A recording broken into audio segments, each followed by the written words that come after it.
Good evening, everybody, and welcome to the Green Room Awards. We're delighted to be back again. My name is Pat McEvoy. I'm the arts correspondent with the Waterford News and Star. My name is Dimflin Nugent. I'm a journalist with the Waterford News and Star. And we're both delighted to be here tonight. It's been a difficult 2 years. It's been extraordinarily difficult for people who are involved in the entertainment industry. And the people who are watching this tonight will remember very, very well the difficulties they have faced. In particular, I go back to the third night of David Hennessy's production of The Full Monty. We had 2 splendid nights. I was booked in to go and review the show on the Thursday night and everything closed. It was the day the music died. At the time, we were very, very wary. We were all afraid. We groped around in the dark. We didn't know what was going to happen.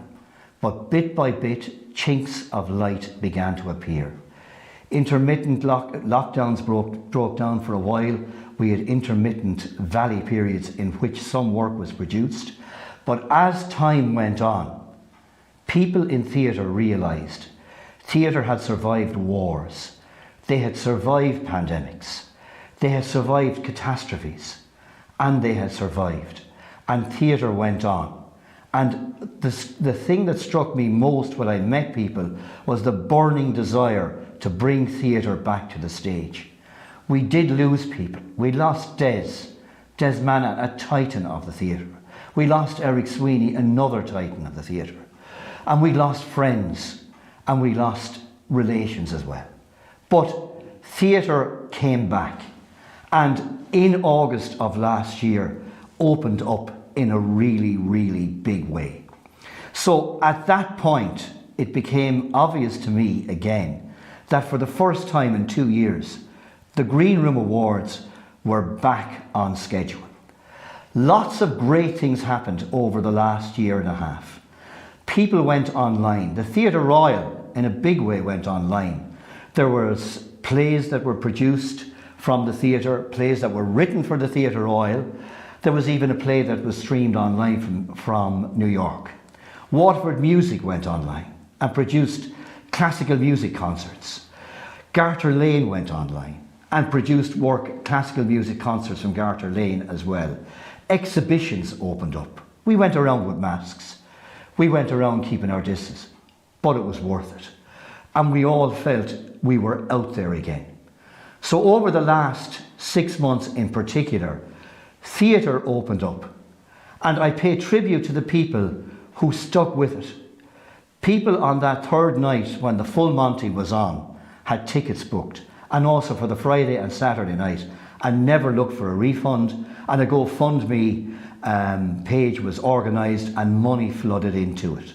It helped. Money was a huge factor.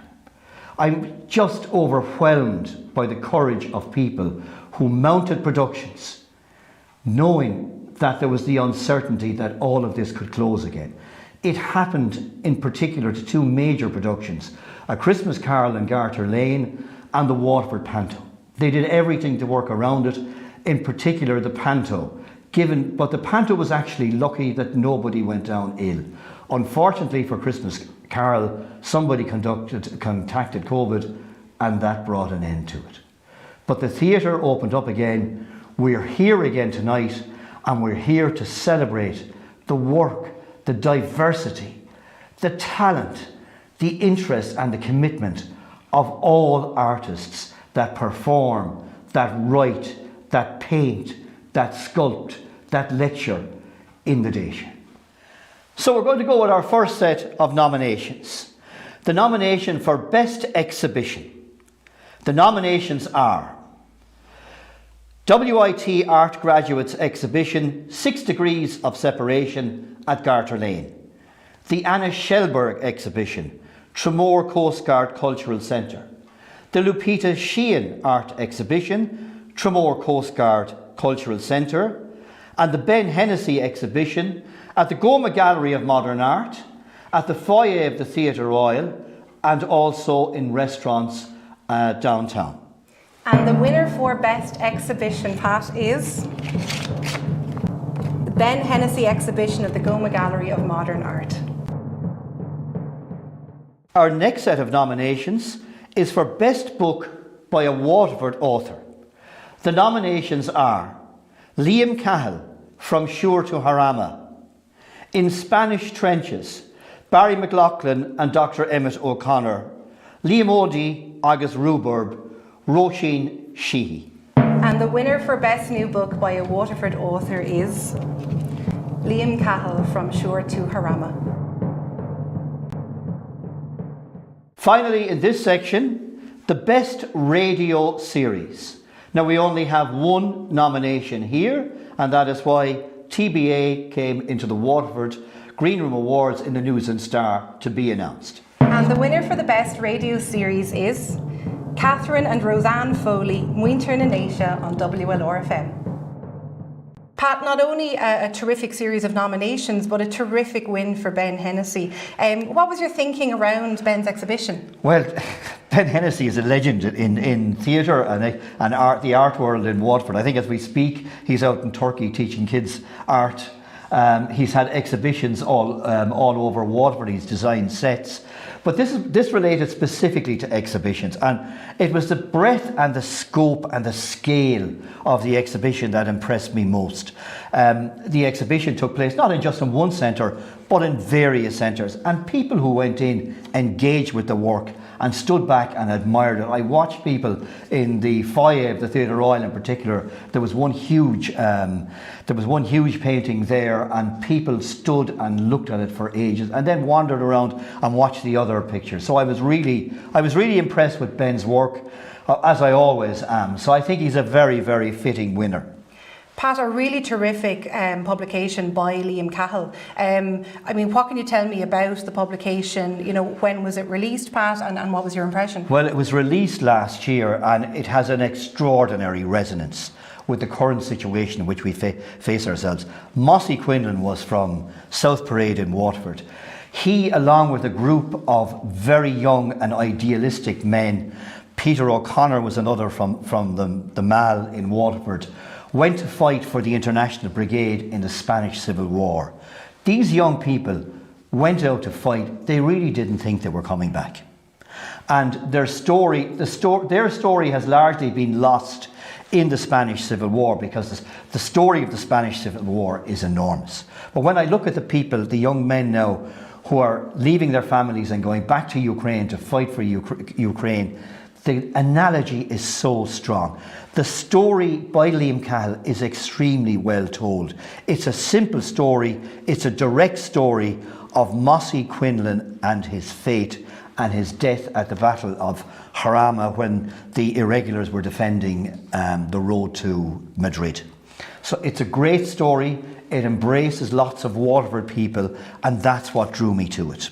Extraordinary. And speaking of embracing Waterford people, Pat, we have our Best Radio series when we look at Muintir na Naoise. Now, yes. This has come just after, you know, many will be aware that's come just after International Women's Day. So it's very, very timely, Pat, that this is our, our award-winning radio show, if you will. So, it is. Well, Muintir na Naoise, Catherine and Roseanne Foley Catherine and Roseanne are originally from just beside St Benildus' church in Waterford.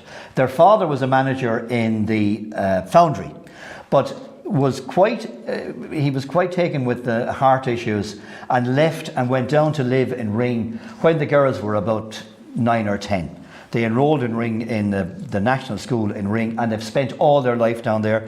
Both of them were journalists with the Irish Times. Catherine in particular was the arts and entertainment correspondent and the social correspondent with the Irish Times. So they have come back to live in Ring. They've established their own radio and TV studios down there. They've made programmes from TG Carr, in which I have appeared. The most successful one was on Val Doonigan. But this programme dealt with the fates and the lives of ordinary people who lived in probably extraordinary times. And this is what makes their tale extraordinary. The ordinary becomes extraordinary in the words of these people. In some cases you could stand back and say, like, they were ordinary people. I knew quite a number of the people who spoke on that programme. Agus de bhí áthas an domhan orm nuair a chola mé iad ag caint féin a saoil, féin obair a bhí idir lábha cá féin taistil a dhéanamh, agus féin teachtar ais go dtí an Rhine. So it had a lot to offer. I'm just proud of WLR for actually launching a series that has a limited appeal, because the series was in Irish. It's for people who can speak Irish. But a lot of people do claim to speak a fair amount of Irish, and whilst they can't speak it, they can understand it. So I think that radio series was a winner. So we're moving on now to the Green Room Awards for musical items.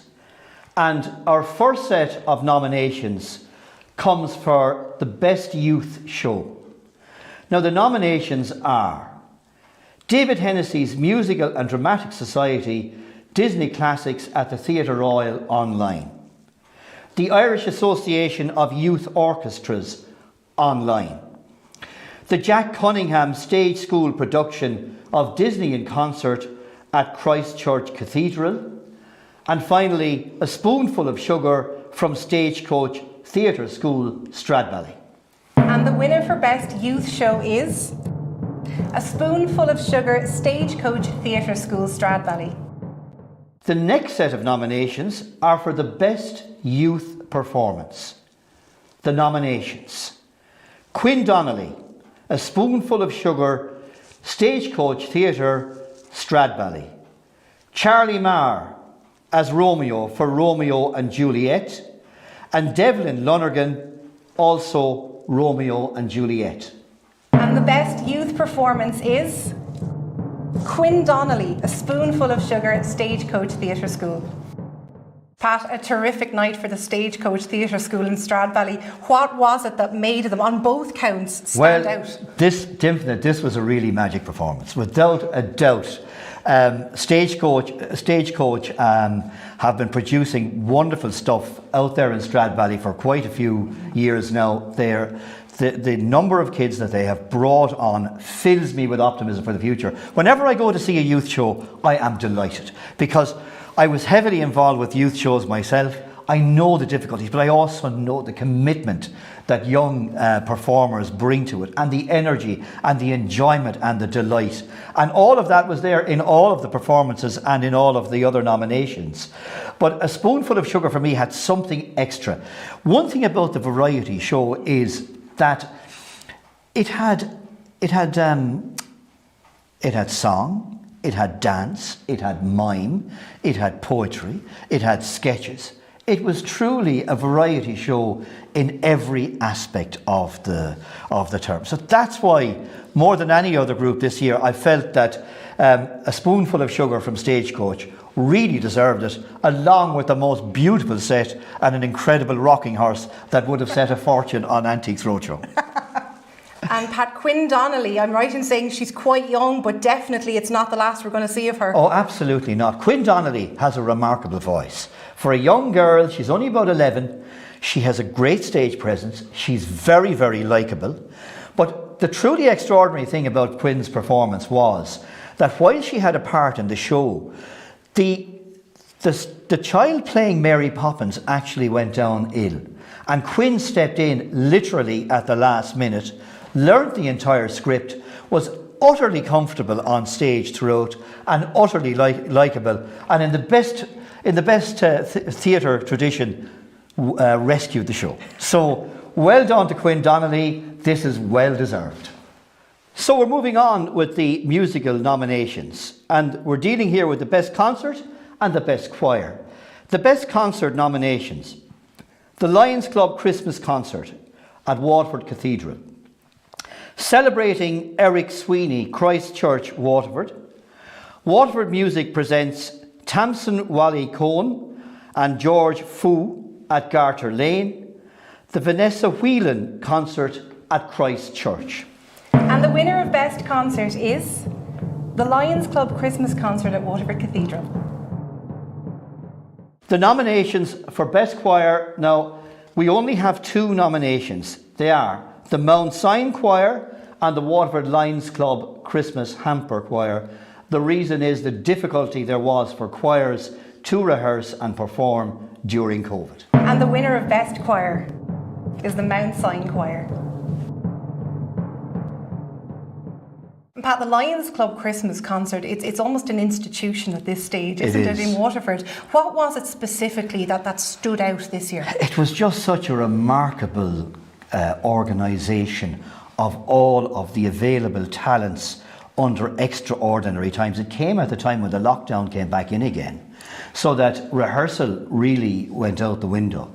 So Kevin O'Carroll, who was the musical director for that concert for about 30 years, brought all of the disparate elements of the concert together and rehearsed them all separately. He had all of the music was flooding into all of the performers. I know that because my wife played the cello in the concert as well. But aside from that, and also on the day, there was a massive rehearsal beforehand. The organisation of the choir for the concert was also a triumph because they all sang from behind masks from the gallery.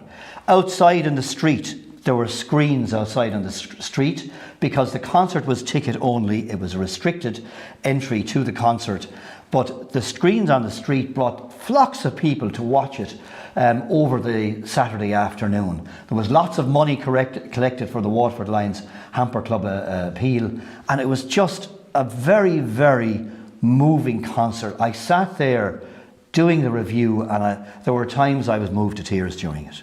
So this was just a really special occasion in theatre in Waterford. The best choir, while we're on the subject, again there was only 2 choirs, as I mentioned.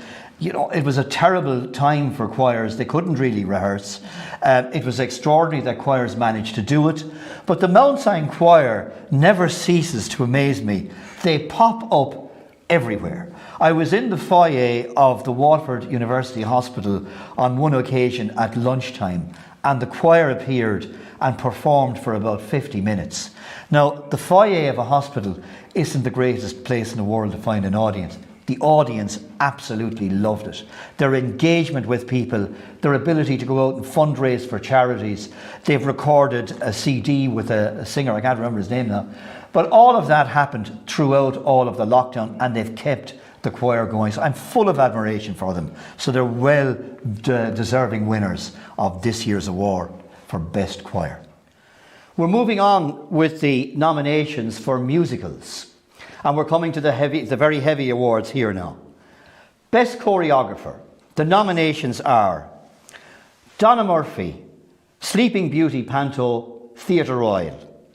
Jack Cunningham, Broadway, A Night to Remember at the Theatre Royal.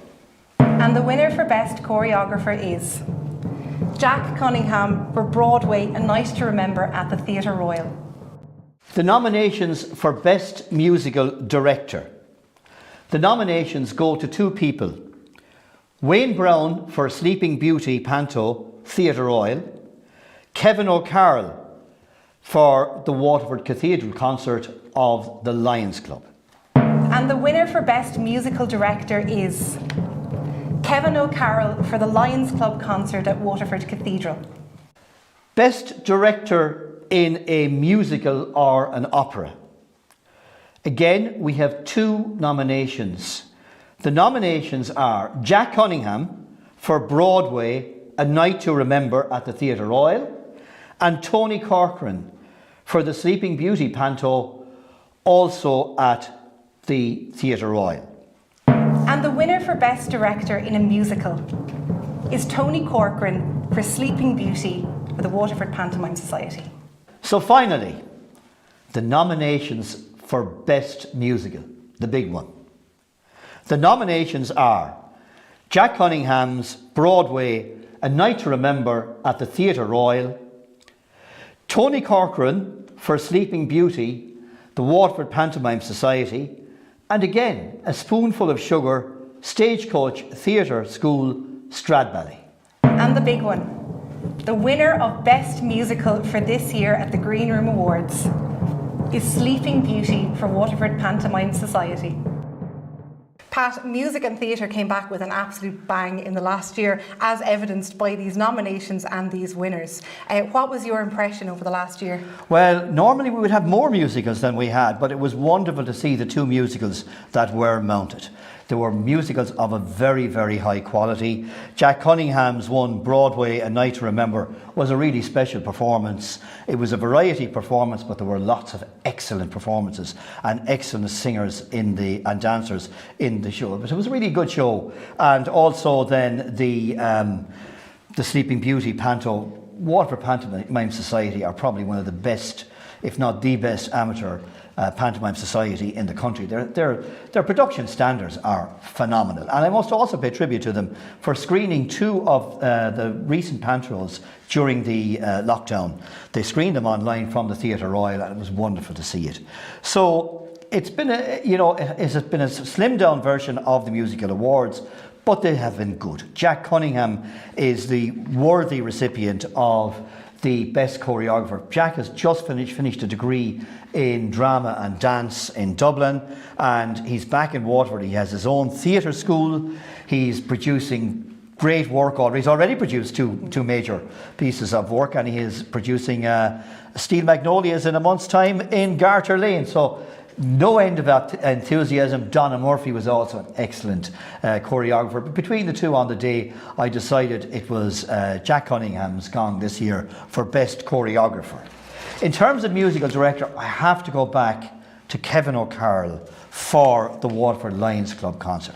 The achievement that Kevin succeeded in making was just epic. It was phenomenal. The numbers of people involved, all of the hitches that went along the way.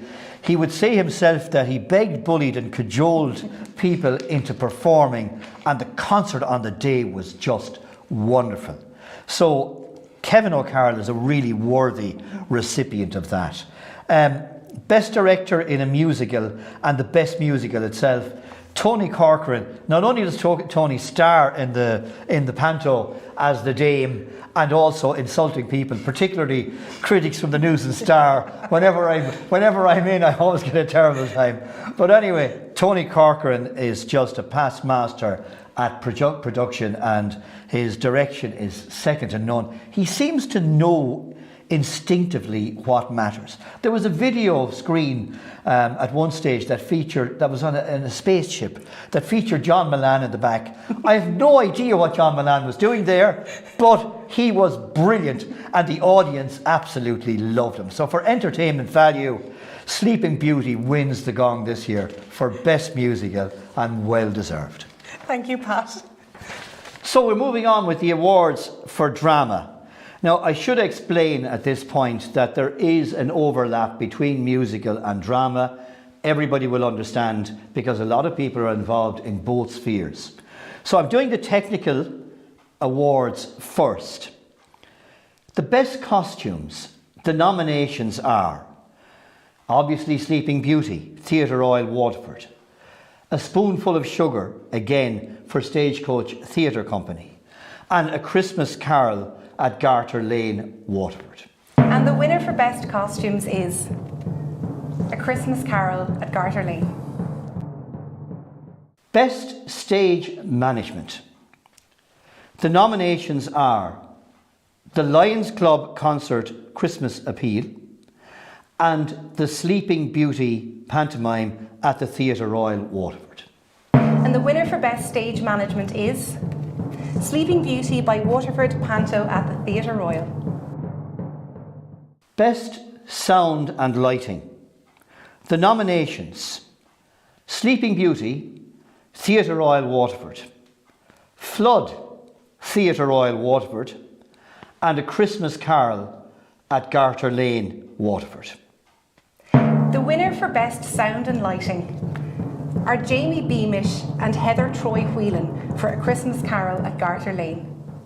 Finally, the nominations for Best Set: Flood at the Theatre Royal, Waterford; A Spoonful of Sugar, Stagecoach Theatre Company, Stradbally; Sleeping Beauty, Waterford Pantomime Society at the Theatre Royal; Romeo and Juliet, at Wise's Park, and A Christmas Carol at Garter Lane. And the winner for Best Set is Dermot Quinn for A Christmas Carol. Pat, a big night for A Christmas Carol. What was it specifically that blew you away? Well, Christmas Carol was a really magical performance. It was the scale and the scope of it. What we're dealing with here are the technical aspects of working that drama and working other dramas as well. Now, there were other dramas there, Flood from the Theatre Royal, for example, and also Sleeping Beauty. But for me, A Christmas Carol really did stand out in terms of costumes. Sleeping Beauty had a huge variety of costumes, as did Stradbally Spoonful of Sugar. But the tightness of the costume plot in A Christmas Carol made the whole Dickens Christmas so believable. It made the characters believable. What I loved about the costumes was not every costume was crisp and not every costume was spot on. There were people there with frayed cuffs, frayed collars, that looked a bit ragged and a bit down and out, and also Scrooge himself, of course, who spent nothing on anybody, least of all himself, didn't always look the most mannequined person in the world. In terms of stage management, Sleeping Beauty, I mean, what can you say about the panto? You always know stage management when it goes wrong, and I've been there, I've been backstage, and I've known when stage management was going down the tubes. But again, year in, year out, Waterford Panto does the business, and the stage manager show that keeps it just buzzing along, and there are such disparate elements to it. And there's so many things that we would not see as the audience members. Oh yes, yeah, you only see them when they go wrong. Yeah. You know, so I mean, I've been to shows when, you know, the wrong set appeared. I went to a show one time, best sound and lighting. The lighting man stayed in the pub for a good section of the second half. The show went ahead. It was a play. The play went ahead with the lighting on in the auditorium and no lights on the stage. However, that certainly didn't happen here. But it's one of the things, you know it when it goes wrong. Best sound and lighting, when we're talking about it, obviously Sleeping Beauty and Flood had a huge part to play, but in terms of sound and lighting, I mean, the clangs, the sound of the chains, the banging doors, the lightning, the echoes, all of that came true in A Christmas Carol, and you were just mesmerised by it. Similarly, the set was extraordinary. There was a latticed floor that was underlit, and it gave the constant impression that purgatory was awaiting Scrooge. There was a door with a door handle that morphed into the appearance of Marley, Scrooge's old business partner. The ghost scenes that appeared in it, the video screens, it was just, from the set and the sound and lighting, it was truly extraordinary. And Christmas Carol certainly couldn't have been looked over. So, we move on. The best new play. Now, there is only one new play this year, and it's Flood by Ger Burke. But what a play this was. A boat adrift on a floodplain with a couple at war with each other. The boat was a metaphor for their life. The flood was a metaphor for all of the troubles that were now encircling them as they move on to the later part of their married life. This was a superb script by Ger Burke. The acting in it was a delight. Jenny Ledwell and Joe Marr were just excellent in the parts. It was a wonderful production, and Jim Nolan did a wonderful job as producer. So that was an excellent production, and well done to Ger Burke for Flood that performed at the Theatre Royal. Now, the nominations for Best Female Comic Performance. The nominations are Brenda Giles for The Sleeping Beauty Panto, and Otzi Jones for Funny Foreigners at Garter Lane. And the winner for Best Female Comic Performance is Brenda Giles, Sleeping Beauty, Waterford Pantomime Society. Finally, in this section, Best Male Comic Performance. Both nominations come from Sleeping Beauty Panto at the Theatre Royal, and both nominations are for Toby Hickey and for Tony Corcoran.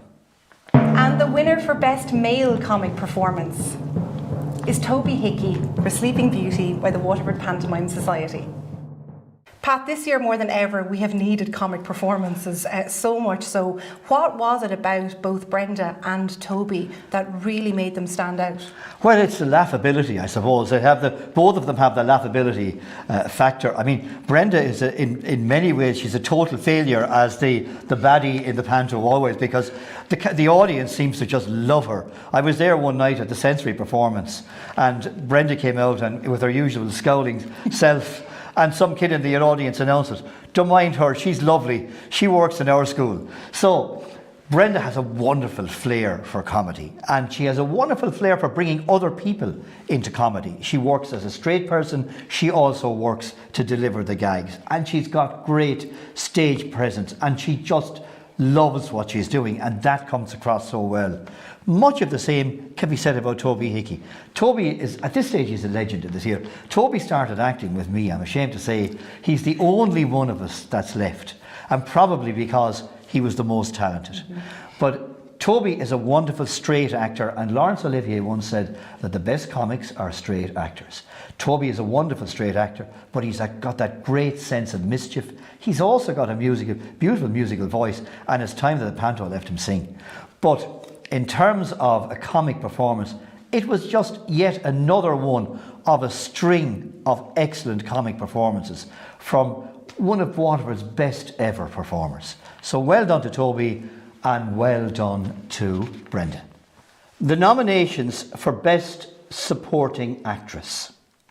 The nominations are Anne O'Riordan for A Christmas Carol, Mary O'Donoghue, Mercutio in Romeo and Juliet, Paula O'Dwyer eclipsed at Brewery Lane Theatre, Carrick-on-Suir, Jackie Ahern also for Eclipsed at Brewery Lane Theatre, Carrick-on-Suir, and Susan Boyce for The Sleeping Beauty, Panto, Waterford Pantomime Society at the Theatre Royal. And the winner for Best Supporting Actress is Susan Boyce for Sleeping Beauty at the Waterford Pantomime Society.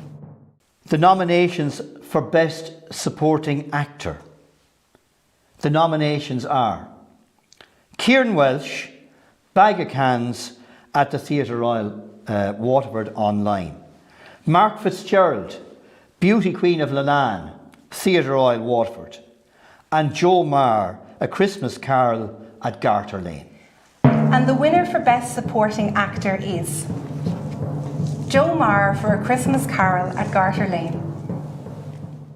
Pat, some very, very strong names here for Best Supporting Actress and Best Supporting Actor, but we're seeing again same faces come up, the same names. We have Sleeping Beauty, we have A Christmas Carol. Yeah. What's that telling us? I think it's the excellence of the productions and the fact that they came later in the year when the productions were fully mounted.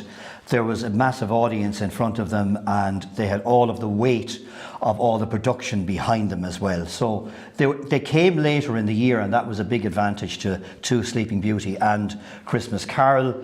In terms of Sleeping Beauty, the winner there is Susan Boyce. I've seen Susan Boyce in musicals, and she's a fine actress with a fine voice. She has matured as a performer, and in Sleeping Beauty, she brought she played the fairy godmother, but she played the fairy godmother with a sense of mischief and delight in the misery that other people were feeling as things progressed throughout the show. I found myself drawn to her all night. All of the kids in the audience absolutely were in love with her. And I thought it was just a very, very strong performance. It's not to take from the other performances that are mentioned there, Anne O'Riordan, Paula O'Dwyer and so on, but Susan Boyce for me was the standout performance. And likewise in A Christmas Carol, there's some excellent nominations there, but you know, Joe Marr, who played the lead in Flood and was superb in it, but Joe Marr here, not only did he play Bob Cratchit. Bob, the problem with Dickens's characters is a lot of them are very one-dimensional. You only really get to see one dimension of the character. And he brought a lovely gentleness to that character. But he also played Bob Marley's ghost. and he terrified the bejapers out of everybody in the audience. He gave it what's what, and that performance for me sealed the Best Supporting Actor performance. So well done to Susan and well done to Joe. So the big ones are coming. Best Female Performance. The nominations are Nicola Spendlove for Petticoat Loose at the Theatre Royal Online. Nicola Spendlove again for Bag of Cans at the Theatre Royal Online. Jenny Ledwell for Flood at the Theatre Royal. Eleanor McLaughlin, The Iron Annie Cabaret, Theatre Royal. Maeve Fitzgerald for Eden at the Theatre Royal. And Aisling Giles for Sleeping Beauty, Waterford Pantomime Society. And the winner of the Best Female Performance is Nicola Spendlove for Petticoat Loose at the Theatre Royal Online. Best Male Performance. Nominations: Tibby Crean for Spliced at the Ballygunner GAA Centre. Joe Marr for Flood at Waterford Theatre Royal. Patrick Ryan for Eden, also at the Theatre Royal. Andrew Holden for A Christmas Carol at Garter Lane. Finally, Brian Toohey for the Waterford Pantomime Society Sleeping Beauty at the Theatre Royal. And the winner of Best Male Performance is Andrew Holden for A Christmas Carol. Pat, a double nomination here this evening for Nicola Spendlove, a super win. Nicola is going from strength to strength. What is it about her, Pat?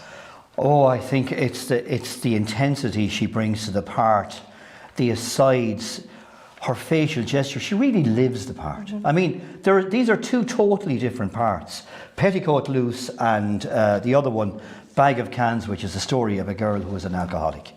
And they're always, Martina Collender writes brilliant characters that are on the edge, on the margin, always just on the cusp of society.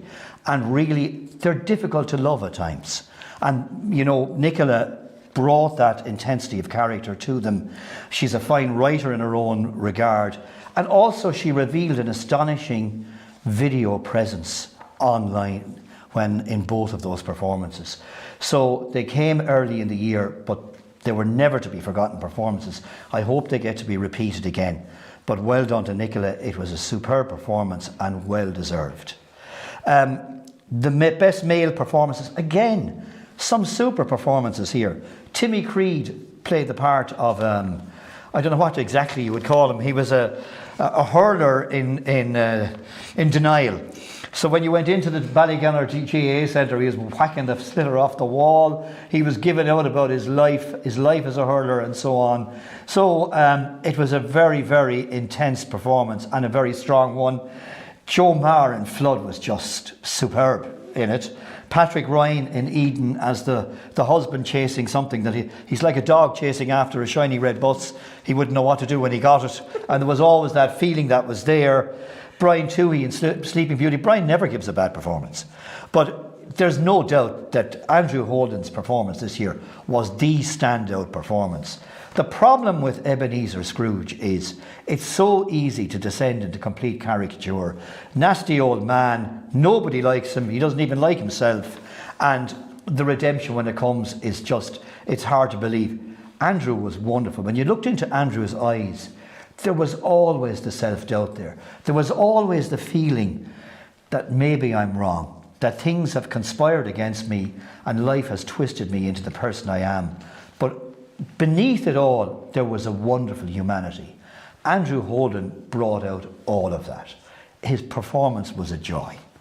Best Director in a Play. The nominations: Martina Collender for Petticoat Loose, Jim Nolan for Flood, Andrew Flynn for Eden, Lee Marr, A Christmas Carol, and Jim Nolan, Romeo and Juliet at Wise's Park. And the winner for Best Director in a Play is Liam Marr for A Christmas Carol. Best Play. The nominations are Petticoat Loose, Theatre Royal Online, Flood, Theatre Royal, The Iron Annie Cabaret at the Theatre Royal, and finally A Christmas Carol at Garter Lane. And the overall winner for Best Play at this year's Green Room Awards is A Christmas Carol at Garter Lane. Pat, two extremely strong categories this year, but ultimately there had to be a winner. And this year we are looking at A Christmas Carol. Yeah, there was no denying A Christmas Carol. I mean, the production was an enormous production. It was a huge cast, huge set, huge script. The play was brilliantly adapted. It was brilliantly told, and that was all down to the director, Lee Marr. It was brilliantly told by a host of small characters in the play that moved the whole show along. The characterization in the play was second to none. The set was just incredible. It was just a wonderful show with a wonderful director. I just want to mention there were some other splendid shows. Jim Nolan's Romeo and Juliet that took us all over Wise's Park one cold night in August. Martina Collander's Petticoat Loose, which is again a brilliant production and brilliantly produced and directed by Martina in the Theatre Royal online. But for the sheer scale of the production, I think A Christmas Carol was the winner. Thank you, Pat. Finally, we come to the end when we honour massive achievements. And our first one is the outstanding arts event of the last 2 years. The nominations are the Irish Museum of Time at Greyfriars, the opening of the Irish Museum of Silver at Cathedral Square, the production of A Christmas Carol at Garter Lane, the Lions Club concert at Waterford Cathedral, and the Sleeping Beauty pantomime at the Theatre Royal. Our choice this year for the outstanding arts achievement goes to the opening of the two museums. The work that Eamon McEneaney has done to preserve the heritage and culture and history of Waterford is simply phenomenal. The opening of these two museums was truly extraordinary. The opening of any museum in a pandemic was unbelievable. The fact that two museums were opened, this happened nowhere else in Europe. But Eamon McEneaney pursued all of that. He had to find the exhibits, he had to find donors, he had to find sponsors, he had to find patrons. All of that was going on for quite some time and is bringing enormous life to the Waterford Viking Triangle. I think the opening of the two museums was simply wonderful. And Eamon McEneaney and all of the staff at the museums are to be complimented. I know that there is another museum in the offing, which is the Museum of Death. I'm hoping that I'll get to see it and I won't be involved as an exhibit. Nevertheless, that should open in the next few years. So well done to Waterford Museums and Waterford City Council for all they have done to sponsor and preserve the heritage of Waterford. Finally, the Lifetime Achievement Award. The adjudicators for this are myself, Mary Frances Ryan from the Waterford News and Star, Nicola Beresford, who is one of our sponsors, Jeff Harris from Waterford Local Radio, who also runs the art programme, and also Mary Boland from the Theatre Royal Waterford. We were unanimous in our choice. And the winner of this year's Lifetime Achievement Award goes to Eric Sweeney. Sadly, Eric passed away during the COVID, but Eric was the unanimous choice that would have, for all of us, if we had got to screen the awards during the COVID time. So, Eric Sweeney, what can we say about Eric? He's composed 2 symphonies, 5 concertos, 3 operas, including The Invader, which staged at the Waterford Theatre Royal for several nights, and he has a host of choral works. His music has been performed by the Royal Philharmonic in Britain, by the Prague Chamber Orchestra, by the National Symphony Orchestra of Ireland, the RTE Concert Orchestra, the Irish Chamber Orchestra. The list is endless. He was organist at Christchurch Cathedral for almost 30 years and brought out a number of CDs, the most recent being 2 years ago. He has given organ recitals throughout Ireland and England. and also Sweden, Italy, France and North America. Eric was head of music in Waterford at the Waterford Institute of Technology for 30 years, and he has launched many careers in music during that time. Eric was a member of Astounding and also the Arts Council. He was a founder member of the Symphony Club of Waterford. Born in Dublin, he has spent virtually his entire life in Waterford, and when I think of Eric, I always think of Eric as one of our own. So the winner of the Lifetime Achievement Award goes to musician, composer, teacher, Eric Sweeney. Waterford's New Music Week, an event organised by the music department at WIT and Garter Lane, gets underway next Monday. The event was first organised last year, and following its phenomenal success, the organisers have created an even bigger, more exciting programme for 2001. You might ask, what does New Music Week entail? Well, we caught up with the chairman of the organising committee, Eric Sweeney, and put that question to him.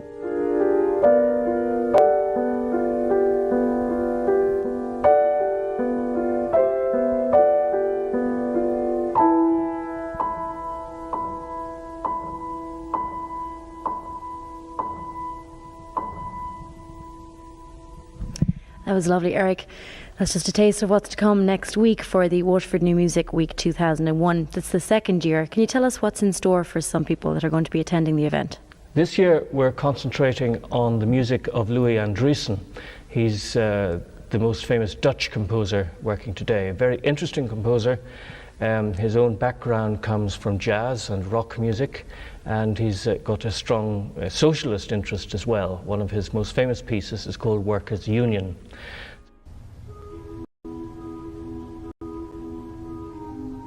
I wrote autumn music in 2005, originally for cello and organ. I subsequently made an arrangement of autumn music for 2 pianos and flute, then string trio and flute at the request of the performers. And later on I incorporated the music into the Kyrie of Hymn to Gaia, an extended choral work based on the text of the Latin Mass and on a variety of poetry dealing with environmental concerns. I am an organist as well as a composer, and unsurprisingly have written a large number of works for the organ, some with other instruments as well.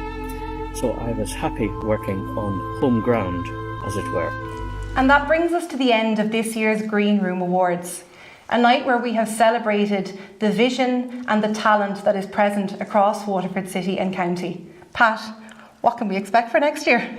Well, I just hope we're back in the Theatre Royal next February for the Green Room Awards show. It will be a great night.